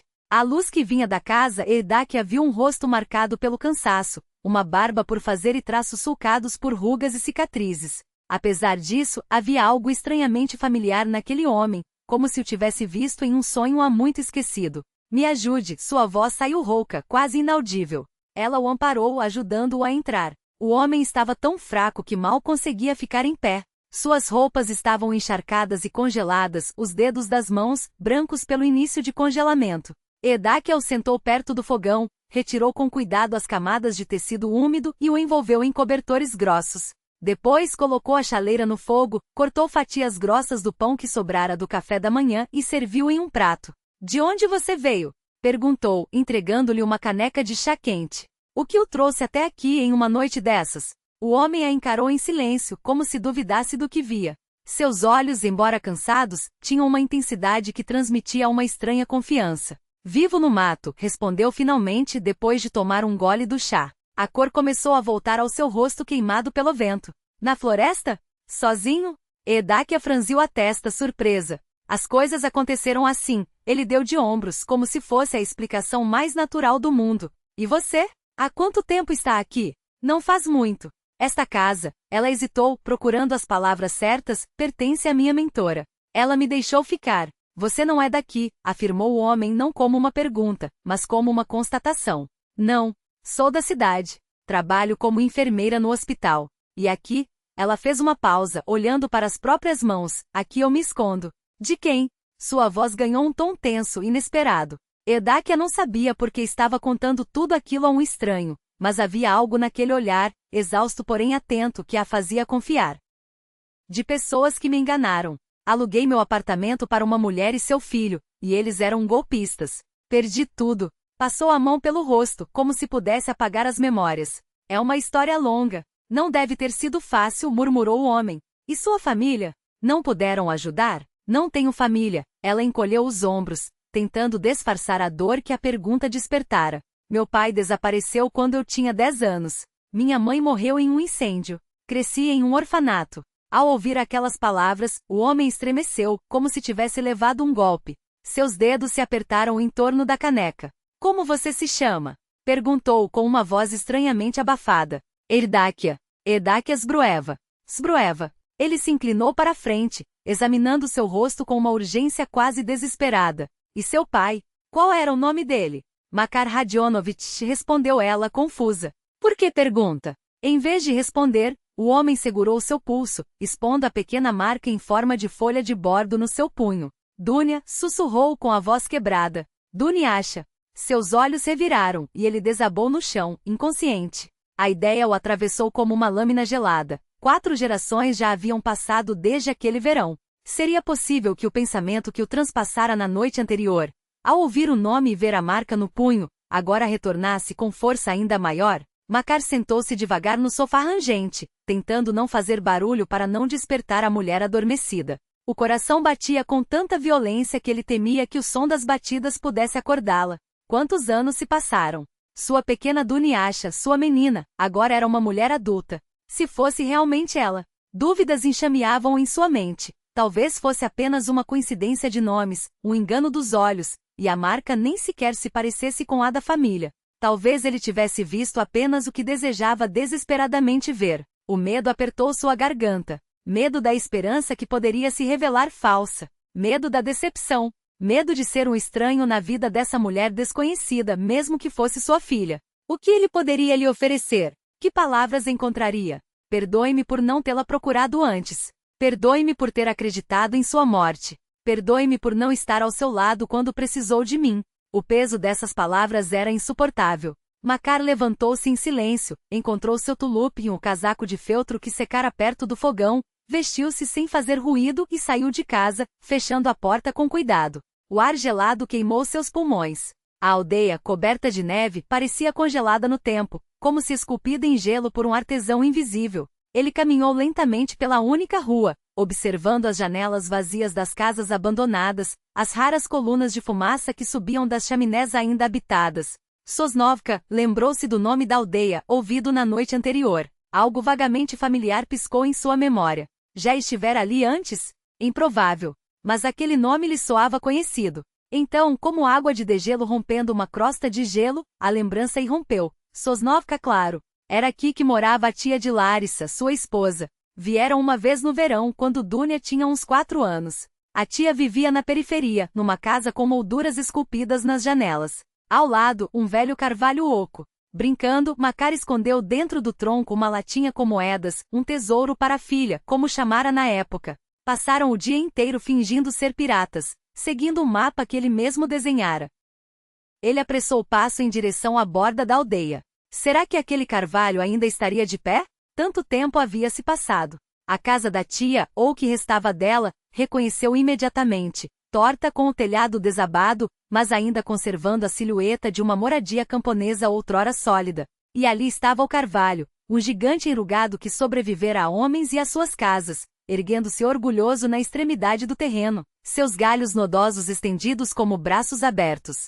O coração de Makar disparou. Ele se aproximou da árvore e encontrou a cavidade familiar, quase fechada pelo tempo, mas ainda suficientemente profunda. Metendo a mão lá dentro, apalpou o vazio. Nada. Uma pontada de decepção o feriu. É claro, em tantos anos qualquer um poderia ter encontrado o esconderijo. Era tolice alimentar esperanças, mas algo dentro dele insistia para que não desistisse. Examinou a árvore novamente. A cavidade principal ficava à altura de um homem, óbvia demais. Mas ali mais abaixo, quase ao nível do solo, quase escondida por uma protuberância da casca, havia outra abertura. Ele ajoelhou-se, enfiou a mão no buraco inferior e de repente, seus dedos tocaram algo duro e metálico. Contendo a respiração, Makar retirou uma velha lata de Montpensier biscoitos, esverdeada pelo tempo. Suas mãos tremiam ao abrir a tampa. Dentro, um embrulho envolto em papel engordurado. E dentro dele, dinheiro. Não as moedas de brinquedo de outrora, mas notas verdadeiras, uma reserva que fizera por via das dúvidas, quando vieram com Larissa e Dunia.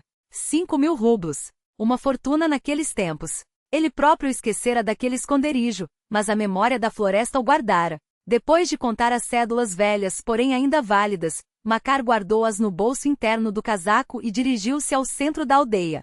Se ainda havia alguma vida ali, deveria haver uma loja. E de fato encontrou. Uma pequena construção de madeira com uma placa desbotada. Produtos. Artigos domésticos. O sino sobre a porta tilintou quando ele entrou. O ar estava carregado com o cheiro de pão, sabão em pó e querosene.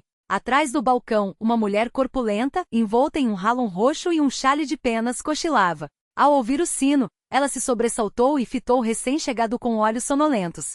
"O que quer?" perguntou sem grande hospitalidade. "Bom dia", cumprimentou Makar. "Preciso de alguns mantimentos e mais umas coisas." A mulher o observou com desconfiança, avaliando da cabeça aos pés. "Você é daqui? Não parece." "Sou apenas de passagem", respondeu ele, evasivo. "Fiquei na casa de uns conhecidos." "De quem?" "De Erdakia Makarovna." O rosto da mulher amoleceu um pouco. "Ah, da Duniasha. Boa moça, trabalhadeira. Veio da cidade pra cá, trabalha no hospital." "Então, o que vai querer?" Makar começou a enumerar. Pão, conservas, grãos, chá, açúcar. A cada item, o olhar da vendedora ficava mais surpreso. "Ora, você tá fazendo estoque para um mês." Resmungou ela, empilhando latas de tuchonka, carne enlatada no balcão. "Pode ser que sim", sorriu Makar. "Digamos que estou me preparando." Ele hesitou e então acrescentou. "A senhora não teria alguma roupa de mulher?" "Claro que tenho", anuiu ela. "Chales de Orimburgo, luvas de tricô, meias de lã." "Me mostre um chale, por favor." A mulher puxou debaixo do balcão alguns lenços. Makar escolheu o mais bonito, branco, com flores azuis nas bordas. "E brinquedos? Tem algum?" "Brinquedos?" A mulher balançou a cabeça. "Pra quê? Não tem criança aqui, todas foram pra cidade." "Mas no Rayon, o distrito, tem uma loja, Detski Mirt Mundo Infantil, lá vendem de tudo." O coração de Makar acelerou. Até o centro do distrito, pelos seus cálculos, era 1 hora de caminhada. Se fosse pela linha do trem, talvez conseguisse ir e voltar antes do almoço.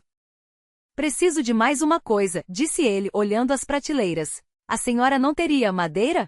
Uma tábua, talvez. Tenho tilha, chopo. E uma faca boa, se precisar." Erdakia acordou com o frio. O fogão estava quase apagado, e um ar gélido tomava conta do cômodo. Ela se esticou, massageando os músculos dormentes pela posição desconfortável, e então lembrou-se dos acontecimentos da noite anterior, o estranho, suas perguntas urgentes, a maneira como olhara para ela ao ouvir seu nome. O sofá estava vazio, o cobertor, dobrado com cuidado, o travesseiro alisado. Não havia vestígios do hóspede noturno, exceto por uma mancha úmida no assoalho, onde a neve derretida formara uma pequena poça. Sentimentos conflitantes a invadiam. Por um lado, alívio, não precisaria explicar aos vizinhos quem era aquele homem barbudo. Não precisaria temer que Gennady descobrisse seu esconderijo. Por outro, uma estranha melancolia, como se tivesse deixado escapar algo importante, algo que brilhara por um instante e então se apagara para sempre. Ela se aproximou do fogão para reacendê-lo e, de repente, notou um pequeno objeto de madeira sobre a lareira. Ao pegá-lo, Erdakia reconheceu, surpresa, uma figurinha esculpida com maestria, um urso. Cada detalhe estava trabalhado com uma precisão impressionante, a pelagem marcada por finas linhas, as patas robustas com minúsculas unhas, o focinho expressivo, com olhos feitos de pequenos pontos de madeira escura. Havia algo familiar naquela peça. Erdakia fechou os olhos, tentando capturar a memória fugidia. Já viram um brinquedo assim antes? Mas onde? Quando? A lembrança piscou e desapareceu como um reflexo de sol na água. Ela colocou a figurinha na prateleira e passou a se ocupar das tarefas matinais. Reacendeu o fogão, pôs a chaleira no fogo, retomou o preparo da massa para os pirogues, tortas russas deixada desde a noite anterior. Mas seus pensamentos insistiam em voltar ao visitante noturno. Quem era ele? Por que agira de maneira tão estranha ao ouvir seu nome? E por que agora uma sensação de perda a acompanhava, como se algo ou alguém tivesse passado por sua vida sem que ela soubesse reconhecê-lo? Por que ele reagira tão estranhamente ao ouvir seu nome? E por que agora uma inquietação inexplicável a invadia sempre que o rosto daquele homem lhe vinha à memória? Um rosto marcado pela fadiga e por cicatrizes profundas, mas com olhos surpreendentemente vivos, atentos como se guardassem segredos que o tempo não apagara. O som de batidas na porta a fez estremecer. A rolha de madeira escapou de suas mãos e rolou pelo chão. Quem poderia ser, a essa hora? Os vizinhos costumavam aparecer apenas depois do almoço, quando as obrigações da manhã já estavam cumpridas. Com cautela, Evdokia aproximou-se da entrada. Quem está aí? Perguntou, a voz ligeiramente trêmula. Sou eu, respondeu uma voz rouca familiar. O visitante da noite anterior. Ela abriu a porta e deu de frente com o desconhecido, agora carregado de embrulhos e sacolas. À luz do dia ele parecia diferente, ainda magro, ainda cansado, mas não mais tão assustador. A barba grisalha estava penteada, o rosto lavado, as roupas, embora gastas, endireitadas e arrumadas com esmero. Ele se mexeu, desconfortável, passando o peso de um pé para o outro. Vim agradecer pela ajuda de ontem, disse, com um tom entre hesitante e formal. Posso entrar? Evdokia afastou-se em silêncio, dando passagem. O homem adentrou, depositou os pacotes sobre a mesa e começou a desempacotá-los. Pão, grãos, latas de conserva, açúcar, chá. Tudo disposto com cuidado, como se cada item tivesse sido escolhido com atenção. Não posso aceitar, murmurou ela, confusa. É demais. Por favor, sua voz carregava uma sinceridade que não deixava espaço para recusa. É o mínimo que posso fazer por você. Na última frase, houve uma pausa estranha, como se ele tivesse engolido outras palavras, mais difíceis de pronunciar. Então, estendeu-lhe um lenço branco com bordados azuis. Pensei que combinaria com você. Obrigada. Evdokia aceitou o presente automaticamente, os dedos ainda trêmulos.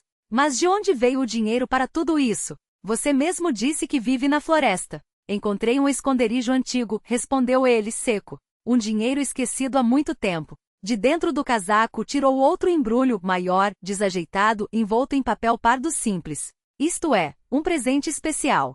Sua voz falhou. Abra. Ela desdobrou o papel e congelou. Diante dela, um grande urso de pelúcia marrom, com olhos de botão preto e uma fita vermelha no pescoço. Por quê? Começou a perguntar, mas a garganta se fechou. O homem a observava com uma atenção tão intensa que parecia prestes a se quebrar. Há 15 anos, disse baixo, prometi a minha filha trazer, de uma viagem, o maior urso de pelúcia que encontrasse. Mas não cumpri. Quando voltei, elas já não estavam lá, nem minha esposa nem minha filha. Lentamente tirou do bolso interno uma fotografia desgastada e estendeu-a a Evdokia. Isto é tudo que me resta. Na imagem, um homem jovem, sem fios brancos no cabelo, segurava nos braços uma menina de cerca de 6 anos. Ela tinha 2 tranças e olhos sérios, grandes. E no pulso, uma pinta em forma de folha de bordo. Procurei por elas durante anos, continuou ele. Larissa, minha esposa, levou Dúnia com outro homem. Mudavam-se de um lugar para outro. Sempre cheguei tarde, alguns dias, algumas horas. Depois, houve um incêndio no alojamento onde, segundo rumores, moravam. Nos registros de mortos constavam Larissa Sbrueva e sua filha menor. Acreditei. Desisti. Afastei-me das pessoas. Evdokia olhava para a fotografia, incapaz de desviar o olhar. Algo se mexeu no fundo de sua memória. Não eram lembranças claras, mas sensações. O calor de mãos grandes ergueram-na para o céu estrelado, o cheiro de serragem, uma voz grave lendo contos de fadas, um riso profundo, retumbante. Não me lembro de você, sussurrou. Quase não me lembro. Você era muito pequena quando sua mãe a levou embora, disse ele, suave. Para mim, você sempre será aquela menina de tranças. Mas você cresceu, tornou-se uma mulher linda, encontrou seu caminho. Não acredito nisso, balançou a cabeça Evdokia. Deve ser um engano. Uma coincidência? A pinta apontou para o pulso dela, onde a mesma marca em forma de folha de bordo se destacava. Eu tenho uma igual no ombro esquerdo. E meu pai, e o pai dele antes dele. É uma característica da família Sbrueu. Poderia ser comum, argumentou ela, mas a convicção já esvaía de sua voz. As figurinhas de madeira, prosseguiu ele. Eu as esculpia para você. Ursos, coelhos, raposas. Você tinha um zoológico inteiro. Eudoquia lembrou-se da pequena figura de urso que encontrara naquela manhã, sobre o fogão.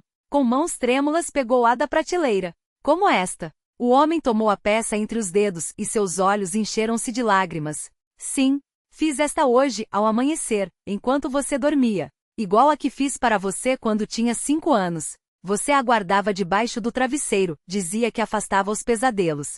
O silêncio pairou na sala, quebrado apenas pelo estalar das brasas na lareira. 2 pares de olhos se fitavam. Um homem marcado pela vida e uma jovem mulher buscando em seu rosto traços de um passado há muito esquecido. Papai, pronunciou Eudoquia insegura, e a palavra, tão simples e tão pesada, ficou suspensa entre eles como uma ponte sobre um abismo de anos. Dúnia? Exclamou ele, o ar escapando dos pulmões. Minha filha. Ela deu um passo à frente, depois outro, e de repente estava em seus braços, abraço desajeitado, cuidadoso, como se ele temesse que ela pudesse desaparecer. Eu a procurei, sussurrava, acariciando-lhe os cabelos. Todos esses anos procurei, até desistir. Perdoe-me. Perdoe por não ter encontrado antes, por não ter protegido, por não estar ao seu lado quando você precisou. Eudoquia chorava, o rosto pressionado contra seu ombro. As lágrimas lavavam anos de solidão, de dor, de incerteza. Memórias adormecidas acordavam em flashes, fragmentos, sensações, ecos de uma infância que ela julgara perdida. Você me contava histórias, murmurou, toda noite. E me ensinou a contar as estrelas. Dizia que cada pessoa tem a sua. E você sempre perguntava, onde está a minha? Riu ele baixo. Eu mostrava a mais brilhante da ursa maior. Dizia que era sua. Falavam sem ordem, entre riscos e lágrimas, ora rindo, ora se interrompendo. Ele contou sobre os anos de busca, sobre o isolamento na floresta, sobre como a solidão o ensinou a ouvir e ver o que os homens da cidade não percebem. Ela falou do orfanato, do curso de enfermagem, do trabalho no hospital, da mulher que se tornou sua mentora e salvadora. E por fim, Makar revelou que o trouxera até ali, o esconderijo com dinheiro e documentos, a quadrilha que o perseguia, o jovem morto diante de seus olhos. Vi esses homens no trem, disse Eudoquia, agitada. 2 homens procurando alguém. Cheguei a pensar que o Genádio os tivesse enviado. Quem é Genádio? Ela explicou sobre o Sverdoshlebel, sobre o apartamento perdido, sobre os meses de medo. Então é por isso que você está aqui? Perguntou ele, compreendendo. Também se esconde? Sim, baixou os olhos. Mas agora acho que corremos um perigo duplo. Esses homens que você viu, são perigosos? Mais do que você imagina, respondeu Makar, sombrio. Não são bandidos comuns. São pessoas ligadas ao poder, à polícia. Os documentos que encontrei comprometem figuras muito influentes na região. Provam seu envolvimento em desmatamentos ilegais, contrabando, lavagem de dinheiro. Se essas provas virem à tona, muitos terão problemas sérios. O que faremos? Perguntou Eudoquia. Partiremos, disse ele, firme. O mais rápido possível. Acho que não vão desistir até me encontrarem. E agora que te encontrei, sua voz tremeu, não tenho o direito de arriscar sua vida. Mas para onde? Ela parecia perdida. Não tenho dinheiro nem documentos. Deixei tudo com o Sverdoshlebel. Eu tenho dinheiro, começou Makar. Bateu levemente no bolso da camisa. Não é muito, mas dá para começar. Conheço alguém que pode nos ajudar, um velho amigo, ex-colega de trabalho. Ele atua em serviços especiais, tem contatos. Se entregarmos os documentos a ele, poderá iniciar uma investigação e nos proteger. Mas como vamos encontrá-lo? Perguntou Eudoquia com ceticismo na voz. Sei onde ele mora, respondeu Makar. Em uma pequena cidade perto de Voloda. Tem uma casa lá, a família. Se conseguirmos chegar até ele, nos esconderá. Eudoquia ficou em silêncio, enquanto o medo lutava dentro dela com uma esperança frágil, misturada àquele amor súbito por aquele homem quebrado, em cujos traços reconhecia o pai que um dia amara. Está bem, disse finalmente. Mas primeiro precisamos voltar à cidade. Tenho que avisar Galina Pavlovna e pegar algumas coisas minhas no hospital. É perigoso, franziu a testa Makar. É necessário, afirmou ela firme. Galina Pavlovna me salvou. Não posso simplesmente desaparecer sem uma palavra. Ela vai se preocupar, me procurar, pode até registrar um boletim de ocorrência. Isso chamaria atenção, justamente o que queremos evitar. Makar olhou longamente para a filha, com um misto de orgulho e apreensão nos olhos. Você se tornou uma mulher decidida, disse por fim. Bom, amanhã cedo iremos à cidade, mas seremos extremamente cuidadosos. Ficaremos apenas o tempo necessário, nem um minuto a mais. A primavera aquele ano chegou cedo, inquieta e veloz, com riachos cortando os últimos montes de neve e o gotejar cristalino das calhas marcando um ritmo insistente. A cidade lavava o rosto com as águas do degelo, livrando-se da casca cinzenta do inverno. O ar estava úmido, impregnado daquele perfume indescritível do despertar, algo que nenhuma palavra consegue capturar, mas que toda a alma reconhece sem erro. Em um pequeno gabinete do Departamento de Investigações, 3 pessoas estavam sentadas. Um homem de meia-idade com fios prateados nas têmporas, um senhor mais velho de barba espessa e uma jovem de olhos cansados, porém determinados. Então, Evdokia Makarovna, disse o investigador Artyom Viktorovich Molchanov, folheando uma pasta grossa, analisei cuidadosamente suas declarações e os documentos anexos. A história é complexa, mas, infelizmente, não única. Molchanov, baixo e compacto, com um olhar penetrante de olhos cinzentos e rugas profundas na testa, tinha o ar de alguém cansado das desgraças alheias, mas que ainda conservava a capacidade de se comover. Há 20 anos lidava com casos de fraude imobiliária, e histórias como a de Evdokia já haviam se tornado quase rotineiras para ele, sem, no entanto, perderem sua amargura. Entendemos que será difícil provar a fraude, disse Makar, apoiando a mão no ombro da filha. Formalmente ela assinou os documentos por vontade própria. Formalmente sim, concordou o investigador. Mas há nuances. Primeiro, a perícia grafológica confirmou que a assinatura na doação foi feita sob pressão psicológica. Há marcas características que os especialistas conhecem bem. Segundo, já temos 3 denúncias semelhantes de outras vítimas, seguindo o mesmo esquema. Enquanto ouvia a conversa, Evdokia lembrava como ela e o pai haviam chegado até aquele homem. Depois de voltarem à cidade, Makar contatou um ex-colega da fábrica de defesa, que agora trabalhava na segurança de uma grande empresa. Ao saber da história de Evdokia, ele mencionou imediatamente o nome de Molchanov, o único investigador honesto que realmente protege pessoas como sua filha. O primeiro encontro foi tenso. Evdokia ainda temia fazer denúncias oficiais com medo de Gennady. Mas a calma confiança do investigador, sua abordagem profissional e o interesse genuíno pelo caso foram, aos poucos, dissipando suas preocupações. E vocês não têm medo de que eles consigam fugir? Perguntou ela, voltando à realidade. Temos motivos para uma prisão preventiva, respondeu Molchanov. Os materiais dos outros casos já estão em andamento, mas precisamos do seu depoimento detalhado e preciso. Ele inclinou-se para a frente. Você mencionou uma foto que Gennady tirou no hospital, onde supostamente você roubava medicamentos. Sim, ele me mostrou, confirmou Evdokia com um aceno de cabeça. Ameaçou arruinar minha reputação. Mais um episódio. Chantagem. Molchanov fez uma anotação em seu caderno. Bom, agora sobre como procederemos. Hoje formalizarei sua denúncia e iniciaremos a verificação. Vamos ouvir vizinhos, convocar outras testemunhas. Você precisará de um advogado. Darei os contatos de uma pessoa confiável. E os documentos que Makar Radionovich encontrou? Perguntou de repente o jovem assistente do investigador, que até então permanecerá em silêncio em um canto da sala. Essa é uma história à parte. Molchanov esfregou a ponte do nariz. E muito séria. Envolve altos funcionários, grandes negócios. Mas também cuidaremos disso. Prometo. Os meses seguintes se transformaram para Evdokia e Makar em um turbilhão de procedimentos burocráticos, audiências, perícias e intermináveis esperas nos corredores de repartições públicas. O processo de recuperação do apartamento foi longo e exaustivo, mas, a cada passo, eles se aproximavam do objetivo.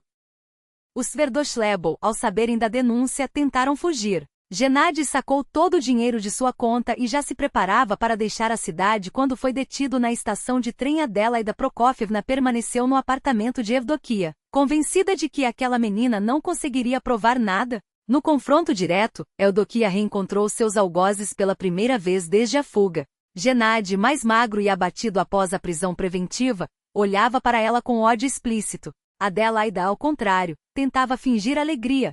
Dunyasha, minha filha, como você nos assustou. Pensamos que algo terrível tivesse acontecido com você. Pare com esse teatro, Adelaida Prokofyevna, disse Molchanov cansado. Temos provas suficientes de seu envolvimento na fraude. E não apenas no caso de Evdokia Makarovna. Que fraude? Indignou-se a velha. A moça nos doou tudo por gratidão. Nós cuidamos dela como uma filha. E as ameaças? Perguntou Evdokia baixinho, fitando nos olhos a mulher que um dia considerará uma mentora bondosa. E o chantagem? E as agressões? O que é isso que você está dizendo? Adelaida levantou as mãos, dramática. Que ameaças? Que agressões? São invenções suas. Temos depoimentos de testemunhas, interveio Molchanov. Vizinhos ouviram gritos, ameaças, viram hematomas nos braços de Evdokia Makarovna. Além disso, a perícia confirmou que a assinatura na doação foi feita sob coação. Adelaida empalideceu, mas continuou a negar tudo. Gennady, porém, mudou abruptamente de estratégia. Foi tudo ela, apontou para a mãe. Ela inventou tudo. Me forçou a participar. Sou vítima das manipulações dela. O quê? Adelaida virou-se para o filho com uma expressão como se ele a tivesse esbofeteado. Como você ousa, Gena? Depois de tudo que fiz por você? E o que você fez? Retrucou Gennady, amargo. Me arrastou para seus esquemas. Foi você quem me ensinou a enganar pessoas, a escolher vítimas, a manipulá-las. Você não eu. Eu. A voz da velha cortou o ar como uma lâmina. Você, desde os 17 anos, não sai das prisões. 3 condenações, todas por violência. Fui eu quem te ensinou a usar os punhos? Fui eu quem te ensinou a estuprar. O ar no escritório ficou pesado, denso como chumbo. Eudáquia observava a cena com um misto de horror e fascinação doentia, como se assistisse a um acidente de trem em câmera lenta. Mãe e filho, 2 predadores que transformaram a mentira e a violência em herança familiar, agora se dilaceravam com as próprias garras, cada um tentando salvar a própria pele a qualquer custo. Sabe de uma coisa? A voz de Adelaida Prokofyevna cortou o silêncio de repente, seca como um galho quebrando. Ela virou-se para Molchanov com um sorriso que mais parecia uma careta. Vou contar tudo, cada detalhe. E não só sobre a Eudáquia, sobre todos os nossos clientes.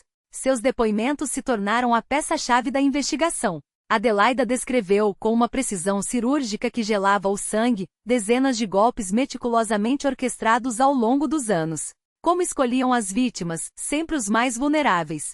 Viúvos recentes, ainda atordoados pela dor. Idosos sozinhos, cuja solidão os tornava crédulos como crianças. Pessoas de fé dispostas a ver milagres onde só havia armadilhas. Ela explicou como teciam redes de confiança com paciência de aranha, como manipulavam emoções como um maestro regendo uma orquestra, como faziam assinar documentos com promessas de salvação ou ameaças veladas. E então veio a revelação que desmoronou o último pedaço de sua fachada. Adelaida nunca havia sido professora. Sua história imaculada, o marido herói, os anos de magistério, a vida exemplares.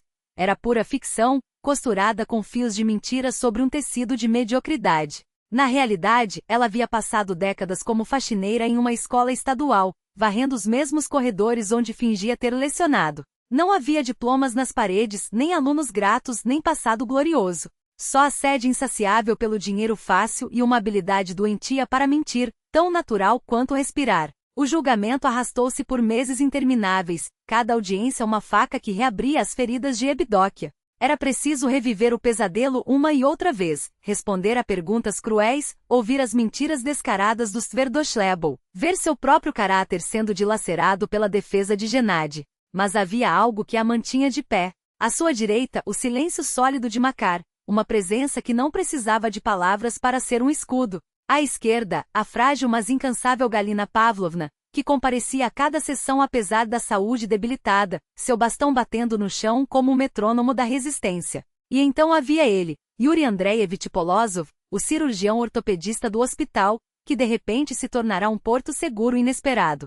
Eudáquia Makarovna, dizia ele nos dias mais sombrios, quando o advogado de Gennady tentava pintá-la como uma mulher instável, propensa a exageros, você não pode deixá-los quebrá-la. Sua voz era baixa, mas firme, como a de alguém que já esteve no mesmo abismo. Eles jogam com suas emoções, querem que você perca o controle, que pareça histérica. Não dê esse prazer a eles. Yuri sabia do que falava. 5 anos antes, sua esposa morrera no parto de sua filha, Nastya. A menina sobreviveu por milagre, mas a jovem mulher sucumbira a uma hemorragia massiva. Na época, Yuri quase se destruíra, afogou a dor no álcool, abandonou a carreira, deixou a filha aos cuidados da avó. Só um milagre próprio, ou talvez a teimosia de Nastya, que precisava de um pai, o trouxera de volta à vida. Agora, nos olhos de Evdokia, ele reconhecia a mesma fratura que um dia o paralisara.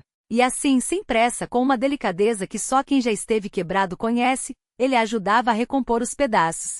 Às vezes levava Nasha ao hospital, e a menina de 5 anos, séria demais para sua idade, com seus cachos loiros e olhares profundos, conseguia arrancar sorrisos de Epidóquia mesmo nos dias mais cinzentos. A sentença chegou no início do outono, quando as folhas começavam a dourar e o ar ganhava uma clareza quase dolorosa. O apartamento foi devolvido a Erdóquia, com a doação declarada nula. Gennady recebeu 8 anos de prisão em regime fechado, não só pelo golpe contra ela, mas por uma cascata de crimes que vieram à tona durante as investigações, fraudes, extorsões, violências que se arrastavam por anos. Adelaida, por causa da idade e do estado de saúde, escapou da prisão, mas perdeu todos os bens adquiridos ilicitamente. Molchanov contou a Erdóquia, depois da leitura da sentença, que a velha havia voltado para a aldeia, para a mesma casa que vendera décadas antes. Está em ruínas, disse o investigador, com um traço de ironia amarga. Poético, não acha?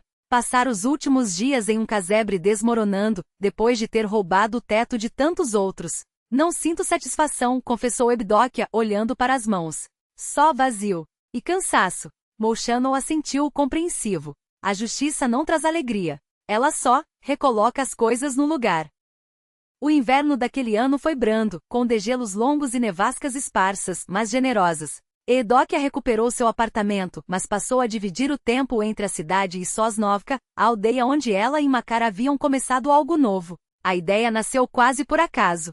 Certa vez, ao ver a filha conversando com pacientes idosos no hospital, Makar comentou: "Você não deveria trabalhar em um hospital, Dunya. Deveria ter um sanatório inteiro só seu. Tem um dom raro. Faz as pessoas lembrarem que ainda há sabor na vida." Foi Galina Pavlovna quem deu o empurrão final. Ao saber que Makar encontrara uma grande soma de dinheiro escondida na floresta, provavelmente parte dos esquemas corruptos que assombravam a região, ela sugeriu: "E se usássemos isso para abrir um centro de reabilitação aqui mesmo, em Sosnovka? O ar é puro, há espaço de sobra, e quantas casas abandonadas poderiam ser reformadas?" Assim nasceu o projeto dos Sruyov. Eles compraram várias propriedades abandonadas, restauraram-nas com as próprias mãos e criaram um pequeno complexo para a reabilitação de idosos solitários e ex-moradores de asilos. Makar cuidava da parte administrativa e das reformas, Evdóquia da coordenação médica, e Galina Pavlovna tornou-se a alma do lugar, aquele farol moral em torno do qual tudo girava. Os documentos encontrados por Makar no esconderijo da floresta foram entregues a Molchanov, e isso ajudou a desvendar uma rede de crimes ambientais, desmatamento ilegal, subornos a autoridades, um esquema que chegava aos escalões mais altos do governo regional. Vários funcionários influentes caíram, e os jornais locais estamparam manchetes sobre o caso dos lenhadores negros. "Parabéns, Dunya", disse Makar, erguendo um copo de cidra de maçã na sala ampla do centro de reabilitação, agora decorada para uma celebração. O grande mesa de madeira gemia sob o peso dos pratos. Era seu 31º aniversário, e pela primeira vez em anos ela tinha uma família para comemorar. Estavam lá Makar, Galina Pavlovna, Yuri Andreevich com Nasha, colegas do hospital, pacientes do centro que se tornaram amigos, até alguns moradores da aldeia que haviam ajudado nas reformas. "Brindo", continuou Makar, com a voz ligeiramente rouca, "a estrada que sempre leva para casa, mesmo quando ainda não sabemos onde ela fica." Os copos se ergueram em uníssono. Evdóquia enxugou discretamente uma lágrima. Aquele ano havia mudado tudo. Reencontrar o pai. Ganhará amigos que eram mais do que isso. Recuperara seu lar. Iniciará um trabalho que lhe dava propósito. E talvez encontrar alguém com quem queria dividir o futuro.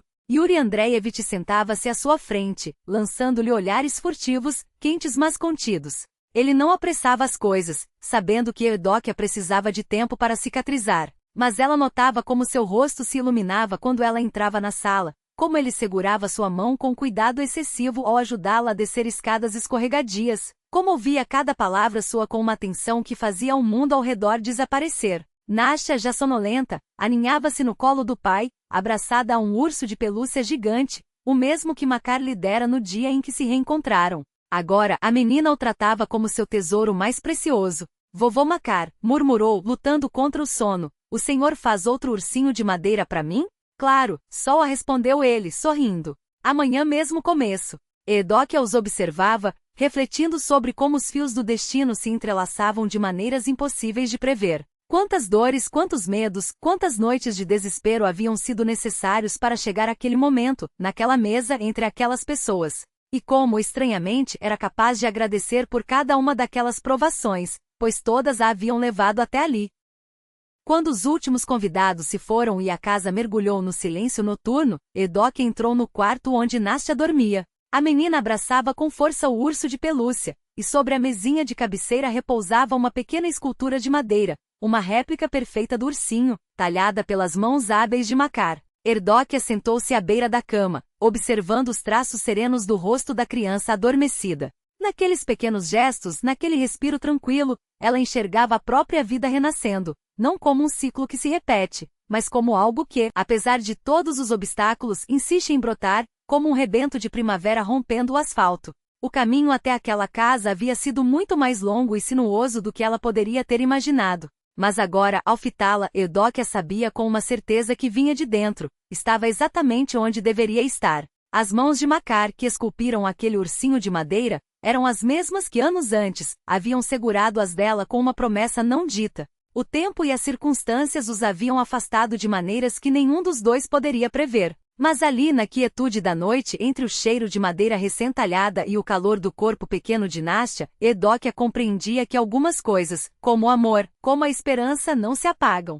Apenas aguardam pacientemente o momento de voltarem à luz. E se antes ela havia carregado a dor da ausência como um fardo, agora via que até aquele vazio tinha um propósito, o de torná-la capaz de reconhecer, quando finalmente chegasse a plenitude do reencontro. Não era mais uma questão de perdoar ou esquecer, mas de entender que algumas histórias não se fecham, apenas se transformam, ganhando novos capítulos, novas vozes, novos significados. Do lado de fora, a noite envolvia a casa em seu manto silencioso, como se o próprio tempo respirasse mais devagar, permitindo que aqueles que ali estavam absorvessem, pouco a pouco, a quietude de um final que era, na verdade, um começo.